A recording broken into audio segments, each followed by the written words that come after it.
Hi everyone, welcome back. I hope you all are doing good. Today our topic is types of parametric curves, and we are going to discuss these types one by one. We can have three types of curves. First one is Hermite curve, second one is Bezier curve, and third one is B-spline curve. But before going to these types, let me first clear a very important topic, that is spline curve.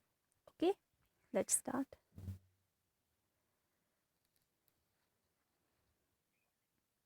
Spline curve जो है वो हम किस चीज़ को बोलते हैं? सी, एक चीज़ मैं बोलूँगी आपको, पुराने ज़माने में एक पेड़ हुआ करता था जिसका नाम था बालसा, बालसा ट्री, ठीक है। उसका वुड जो है वो बहुत ही लाइट वेटेड होता था। तो इनफैक्ट ये अभी भी होगा। तो क्या क्या किया जाता था, मतलब उस ज़माने के लोग उसको मतलब उसके उस पेड़ के छिलके को एज अ स्प्लाइन यूज़ करते थे in order to design ships, ठीक है। मतलब उस पेड़ के छिलके को वो लेते थे और उससे क्या करते थे, एक स्प्लाइन, मतलब उस छिलके को, मतलब उन्होंने वहाँ पे नाम दिया है स्प्लाइन। तो उस स्प्लाइन को शिप्स की डिज़ाइनिंग में यूज़ किया जाता था, ठीक है। और उस स्प्लाइन, मतलब वो स्प्लाइन मैं आपको कैसे समझाऊंगी, या लाइक यहाँ पे मैं आपको बोलूँगी कि जब आप कपड़े धोते हो, मोस्टली बॉयज़ को नहीं पता होगा बट गर्ल्स को पता होगा। आप बस समझने की कोशिश कीजिएगा कि मतलब what I really mean to say. तो ये जो, मतलब जब हम कपड़े धोते हैं एंड उनको सुखाने के लिए हम पहले कपड़ों को एक मतलब झाड़ देते हैं एक दो बार, ठीक है। सो दैट उनके मतलब कपड़ों के बीच में ज़्यादा झुर्रियाँ ना पड़े और हमें इस्त्री करने के समय थोड़ी सी आसानी हो। तो उस टाइम, मतलब जब हम उनको जार देते हैं तो वहाँ पे एक वेव जैसा क्रिएट होता है, एक एनालॉग सिग्नल की तरह, ठीक है। तो उस, मतलब उस छिलके को वो एज ए, मतलब आप समझो वैसे ही यूज़ करते थे, सो दैट लेकिन उसको मतलब खुला नहीं छोड़ते थे वो शिप पे, बल्कि उसको बांध के रखते थे, ठीक है। अदरवाइज़ वो मतलब वहाँ पे उड़ सकता था। तो क्या करते थे वो, उसको बांध के रखते थे किसकी वजह से, मतलब डिफरेंट हुक्स की वजह से, या हेवी वेट की वजह से, मतलब उसको बांध के रखते थे और यू कैन से स्प्लाइन को कंट्रोल करके रखते थे, ठीक है। और वैसे ही वो डिज़ाइन करते थे शिप्स को, ठीक है। तो यहाँ पे हम बोल सकते हैं कि मतलब ये जो स्प्लाइन है ये एक फ्लेक्सिबल स्ट्रिप है, ठीक है, जिसको हम यूज़ करते हैं in order to produce a smooth curve through a designated set of points. तो उसके बाद मतलब ये था पुराने ज़माने का किस्सा, ठीक है। उसके बाद कंप्यूटर्स आए, उसके बाद कंप्यूटर ग्राफिक पैकेज आ गए, ठीक है। और यहाँ पे हमने उस स्प्लाइन का यूज़ किया, ठीक है। सो दैट मतलब जो भी कम्प्लेक्स कर्व्स है उनको हम इजीली डिज़ाइन कर सकें, या उनकी मतलब उन कर्व्स की डिफरेंट शेप्स को कंट्रोल कर सके। तो क्या हुआ कि मतलब मतलब इस स्प्लाइन को फिर उन्होंने यहाँ पे नाम दिया स्प्लाइन कर्व, ठीक है। नाउ अब यहाँ पे एक पॉइंट आता है कि ये जो कंट्रोल पॉइंट्स है, जो मैंने बोला कि इस कर्व को हम क्या करते हैं, मतलब बहुत सारी कम्प्लेक्स कर्व्स को हम इजीली डिज़ाइन कर सकते हैं with the help of this spline. और इनकी मतलब जो भी डिफरेंट शेप्स होती है, चाहे ओवल शेप बनानी हो आपको, इलोंगेटेड शेप बनानी हो, है ना। तो उन सारी शेप्स को कंट्रोल किया जाता है, ठीक है, with the help of this control points. अब ये कंट्रोल पॉइंट्स जो है वो होते क्या है? कंट्रोल पॉइंट समझो आप, कर्व के कोऑर्डिनेट पोजीशंस होती है, ठीक है। मतलब जो हमें हेल्प करती है to control the shape of curve. मतलब जो भी शेप आपको बनानी हो, ठीक है, तो आप क्या करते हो, आप इन कंट्रोल पॉइंट्स का यूज़ करते हो in order to control the shape, ठीक। नाउ ये जो कर्व है इसको हम डिज़ाइन कैसे कर सकते हैं? We are having two ways है, okay. First one is interpolation spline and second one is approximation spline. Now interpolate or interpolation spline हम किसको बोलते हैं? सी, आई होप कि स्प्लाइन जो है, स्प्लाइन कर्व वो होता क्या है वो आपको समझ में आया होगा। नाउ अब ये जो मतलब जो दो तरीके हैं इसके, इसको डिज़ाइन करने के, वो क्या है कि ये जो स्प्लाइन कर्व है, जब ये स्प्लाइन कर्व या सिंपली जब एक कर्व क्या करेगी, मतलब मैं आपको ऐसे बोल सकती हूँ, a curve formed by following the control points. For example आपने कुछ डॉट्स, मतलब रैंडम डॉट्स आपने ड्रा करे, मतलब किसी पे भी, या समझो नोटबुक पे। तो आप क्या करना चाहते हो, आप इन्हीं डॉट्स के मतलब इन्हीं डॉट्स के ऊपर से जाना चाहते हैं, मतलब इन्हीं डॉट्स को फॉलो कर कर के आप एक कर्व बनाते हो। That curve is interpolated curve, ठीक है। मतलब वो जो कर्व बनती है जो हमने बनाई by following all the control points, मतलब by following all the points जो भी आपने ड्रा करे थे नोटबुक पे, तो उसको हम बोलते हैं इंटरपोलेटेड कर्व, ठीक है। ये जो कर्व्स है ये हम मोस्टली यूज़ करते हैं in order to digitize drawings और टू स्पेसिफाई एनिमेशन पाथ्स, जहाँ पे हमें मतलब बिल्कुल एग्जैक्ट पिक्चर बननी चाहिए। लेकिन अप्रोक्सीमेट या अप्रोक्सीमेशन स्प्लाइन क्या होता है, इसका मतलब थोड़ी सी वेरिएशन है कि स्प्लाइन वो मतलब ये जहाँ पे जो स्प्लाइन कर्व होती है that's not passing through all the control points, ठीक है।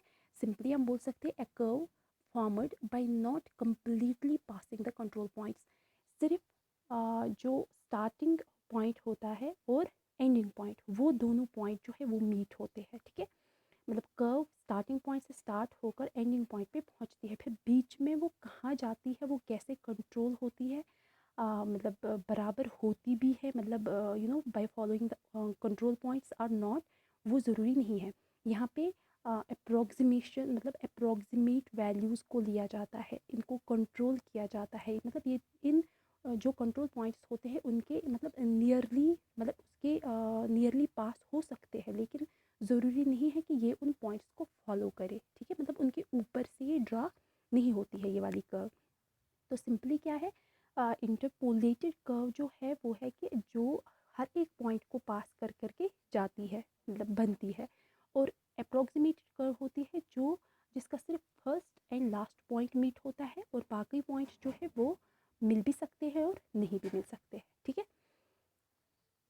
और ये जो अप्रोक्सीमेटेड कर्व्स है these are commonly used as design tools to structure object surfaces, ठीक है। जहाँ पे हमारी इमेज जो है वो इधर उधर थोड़ी बहुत मतलब हो सकती है, मतलब हम ट्राई करते हैं उसको पूरा बनाने के लिए, लेकिन ज़रूरी नहीं है कि वो पूरा का पूरा ही बने, ठीक है। नाउ हियर मतलब मैथमेटिकली हम स्प्लाइन की इक्वेशन जो है वो कैसे हम यूज़ करते हैं, आपको मैंने पहले भी बोला था कि जब हम कर्व को बनाना मतलब स्टार्ट करते हैं मोस्टली हम यूज़ करते हैं कम पॉइंट से बनाना, मतलब हमारे को कंट्रोल पॉइंट जो है जितने कम होंगे उतना ही हमारा कर्व जो है वो सिंपली ड्रा हो सकता है, ठीक है। अदरवाइज़ जितने ज़्यादा कंट्रोल पॉइंट्स होंगे उतनी ही ज़्यादा कम्प्लेक्सिटी होगी हमारे कर्व बनाने में, मतलब उस टाइम तो we need to calculate all the floating points in between this curve, in between the starting and ending point, है ना। अगर वो गिवन होंगे तो बीच वाले पॉइंट्स हमें निकालने के लिए बहुत ज़्यादा मतलब कम्प्लेक्सिटी फेस करनी पड़ेगी। तो जितने कम पॉइंट्स हमें निकालने पड़े उतना ही हमारे लिए अच्छा होता है, ठीक है। ये आप देखोगे ज़्यादा कम्प्लेक्स बन जाता है आगे हम जब एग्जाम्पल्स देखेंगे या डेरिवेशंस देखेंगे इसके, you will come to know that time. Now you can see it है, जो इंटरपोलेटेड स्प्लाइन कर्व होती है वो कैसे है, देखो interpolated spline curve for example I am taking three only 3 points here, first second and third, let me show you, right, या यहाँ पे आप देख सकते हो first point, second point and third point, है ना। ओनली 3 पॉइंट्स आर टेकन, तो यहाँ पे मैंने इनको फॉलो करके इस कर्व को बनाया है, ठीक है। तीनों पॉइंट्स को मीट करा है मैंने, तो इसको हम बोलते हैं इंटरपोलेटेड स्प्लाइन कर्व। और सेकंड डायग्राम जो है दैट्स अप्रोक्सीमेटेड स्प्लाइन कर्व। तो वहाँ पे मैंने क्या किया है, मतलब यहाँ पे भी मैंने 3 ही पॉइंट्स लिए हैं, ठीक है। स्टार्टिंग पॉइंट और एंडिंग पॉइंट को मीट करा है अच्छे से, लेकिन ये बीच में जो है यहाँ पे मैंने एक ही लिया है, बहुत सारे हो सकते हैं, वो उसका मतलब अप्रोक्सीमेशन लिया है, इसके नियरली ये मीट कर रहा है, ठीक है। इसके बाहर नहीं जा सकता, ये जो कर्व है ये इन कंट्रोल पॉइंट्स के अंदर ही ड्रा हो सकता है, इसके बाहर नहीं ड्रा हो सकता है, ठीक है। तब हम बोलेंगे ये आउट ऑफ कंट्रोल हो गया, तो कंट्रोल पॉइंट इसका फ़ायदा ही नहीं रहेगा यहाँ पे, ठीक है। नाउ तो इस तरह से अप्रोक्सीमेटेड स्प्लाइन कर्व बनती है, ठीक।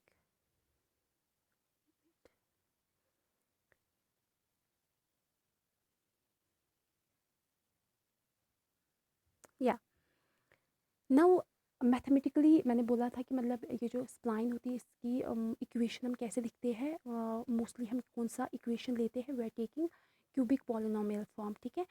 जहाँ पे क्यूबिक पॉलिनोमियल मतलब कि जहाँ पे हमें 3 डिग्री के साथ डील करना होता है। सो यहाँ पे क्या करेंगे हम, क्यूबिक पॉलिनॉमियल फॉर्म के लिए हमें 4 कंट्रोल पॉइंट्स की ज़रूरत पड़ती है। वो आप देखोगे आगे किस तरह से, मतलब कौन कौन से पॉइंट्स के लिए कितने, मतलब कौन कितनी डिग्रीज़ के लिए हमें कितने कंट्रोल पॉइंट्स की ज़रूरत पड़ती है। लेकिन ये मैंने आपको पैरामीट्रिक कर्व में भी बोला कि जितने हमारे कंट्रोल पॉइंट्स होंगे उससे एक कम हमारा जो डिग्री होगा वो उस इक्वेशन का हो सकता है, ठीक है। For example, for 5 control points you need to have or you can have a degree of 4। और अगर 4 पॉइंट्स है कंट्रोल पॉइंट्स, तो आपकी डिग्री जो होगी इस इक्वेशन की वो हो सकती है 3, ठीक है। इसी तरह से अगर 3 कंट्रोल पॉइंट्स है तो आपकी जो डिग्री हो सकती है इसी, मतलब जो भी गिवन इक्वेशन होगी उसकी डिग्री 2 हो सकती है, ठीक है। नाउ जो इसका जनरल फॉर्म है वो इस तरह से है, लाइक क्यू जो है वो रिप्रेजेंट करते हैं किसी भी कर्व को। क्यू जो है it's the representation of curve. And you क्या है, you is actually you R T. आप दोनों में से कोई भी अल्फ़ाबेट यूज़ कर सकते हो, या तो यू या तो टी। तो ये दोनों क्या है, पैरामीटर है, ठीक है। तो पैरामीटर हमें किस लिए ज़रूरत लगता है, in order to calculate the floating points, ठीक है, that are residing in between the starting and ending point of a curve. So इसको हम कैसे रिप्रेजेंट करते हैं, summation of I is equal to 0। मतलब समेशन क्यों है कि मतलब इन सारे पॉइंट्स को प्लस करना होता है, ठीक है। उसके बाद हम किसी मतलब एक पॉइंट पे पहुंचते हैं, किसी एक कोऑर्डिनेट को, मतलब एक्स वाई, किसी एक पॉइंट, मतलब एक्स वाई कोऑर्डिनेट की वैल्यू हमें वैसे निकलती है just by summing all these points. वो आप देखोगे खुद ही। तो ये कहाँ से स्टार्ट होता है, आई इज़ इक्वल टू 0। तो 0 से हमारा जो पॉइंट है, ये जो कैलकुलेशन है वो स्टार्ट होती है from from I to 0 to N, मतलब एन तक। एन क्या है, डिग्री ऑफ पॉलिनॉमियल। जितनी इक्वेशन की डिग्री होगी तब तक आपको ये वैल्यूज़ कैलकुलेट करने हैं, ठीक है। And then P of I is the positional vector. मतलब कि आई से हमने स्टार्ट किया, तो अब ये जो पोजिशनल वेक्टर है दैट मीन्स यहाँ पे पी आई के बदले पी 0 आएगा। फर्स्ट जब हम पहला पॉइंट निकालेंगे तो पी आई के बदले पी 0 आएगा, कामा करके B I comma N. B I is basic function और ब्लेंडिंग फंक्शन, ठीक है। तो इसको सिर्फ हमारा, मतलब हर एक पॉइंट पे सिर्फ हमारा यही बेसिस फंक्शन जो है, यही मतलब हर एक कर्व के लिए, हर एक पॉइंट के लिए ये जो वैल्यू है बी आई कॉमा एन, यही चेंज होगा, ठीक है। तो यहाँ पे पी आई क्या है, positional vector, and B I it's simply basis function और ब्लेंडिंग फंक्शन। वो आप आगे देखोगे। तो यहाँ पे आप इतना याद रखना कि अगर हम फॉर एग्जांपल अगर एन जो है वो 3 है, ठीक है, let me show you, I hope कि लिख पाऊँ यहाँ पे, या तो सबसे पहले क्या आ जाएगा, सिंपली पी ऑफ 0 आएगा पहले, ठीक है।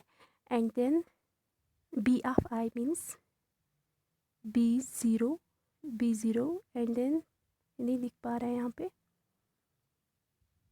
एन जो है दैट इज़ 3, ओके। तो सेकेंड टाइम आपको क्या करना है, प्लस करना है। And then you have to write P of 1, okay, and then B of 1 comma 3, right.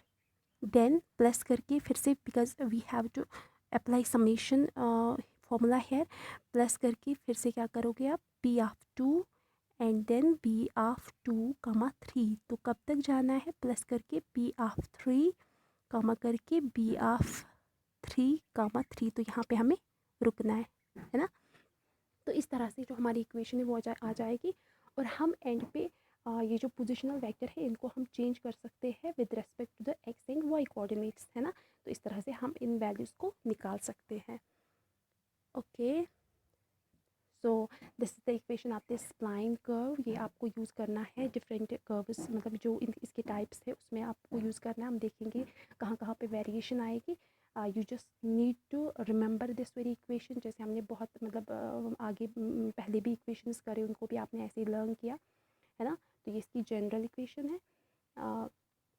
तो इस तरह से हम इसको यूज़ कर सकते हैं in order to draw a curve, ठीक है।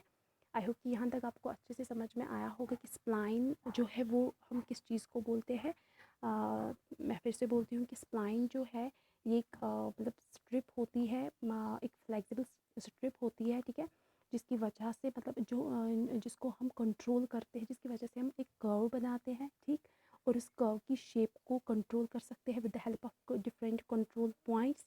और उन कंट्रोल पॉइंट्स को हम किस तरह से यूज़ कर सकते हैं in order to draw a curve. We can have two ways for that. First one is interpolation and second one is approximation. Interpolation हो गया when you need to draw a line by draw a curve by following all the points, all the control points. And approximation हो गया when you don't need to draw a line by following मैं फिर से भी line बोल रही हूँ, curve को ड्रा करने के लिए आपको कम्प्लीटली उन कंट्रोल पॉइंट्स को फॉलो ना करना पड़े, ठीक है। उस टाइम हम अप्रोक्सीमेशन लेते हैं, मतलब उनकी वैल्यूज़ को उनके मतलब क्लोज होते हैं, लेकिन मतलब एक्यूरेटली हम उन कंट्रोल पॉइंट्स को फॉलो नहीं करते, ठीक है। तो इस तरह से हमारा ये वाला टॉपिक क्लियर मतलब कंप्लीट हो गया। आई होप कि आपको क्लियर भी हुआ होगा। नेक्स्ट टॉपिक हमारा होगा हर्माइट कर्व।